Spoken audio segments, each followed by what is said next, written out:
তোমরা আমার যে বয়সে ছোট, আমি তুমি করেই বলি, সরকার নামানো আর সরকার চালানো এক কথা না। ভাইয়েরা, তোমাদের মনে রাখতে হবে, তোমরা হয়তো 10 বলে 20 রান করেছো, কিন্তু 180 রান বাংলাদেশের মানুষ করেছে 17 বছর। তোমাদের এই অশ্রদ্ধা, তোমাদের এই কথা বলার ধরন দেখে আমাদের মনে হয় যে তোমাদের মধ্যে ইচ্ছা, আশা, আকাঙ্ক্ষা জেগেছে যে তোমরা নির্বাচনে করে এই সরকারে থাকবা। আমার কোনো অসুবিধা নাই, তোমরা দল করো, তোমরা নির্বাচন করো, কিন্তু কোন দলকে ক্ষমতায় আনার জন্য নির্বাচনকে কোনোভাবে বিলম্বিত করা যাবে না। বাংলাদেশের মানুষ 17 বছর ভোট দেয় নাই।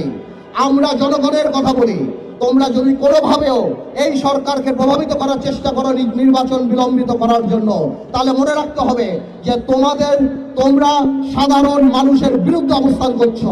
আর সাধারণ মানুষের বিরুদ্ধে অবস্থান করলে আমার ভাইয়ের একটা কথা পরিষ্কার, শেখ হাসিনা বা আওয়ামী লীগ সরকারের কিন্তু 17 বছরের মাথা খারাপ হয়ে গেছে। তোমাদের মাথা খারাপ হতে 17 মিনিট সময় লাগবে না ভাই। আমরা উন্নয়নমুখী, আমরা সংস্কারমুখী একটা নির্বাচন চাই, যে নির্বাচনমুখী একটা সংস্কার চাই, যাতে করে মানুষ তার ভোট দিয়ে যেতে পারে।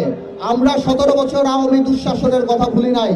আমাদের এখনো মনে পড়ে 3টা ভোট কিভাবে তারা মানুষের গলায় পাড়া দিয়ে গণতন্ত্রকে হত্যা করে তারা সেখানে থেকে বসেছিল।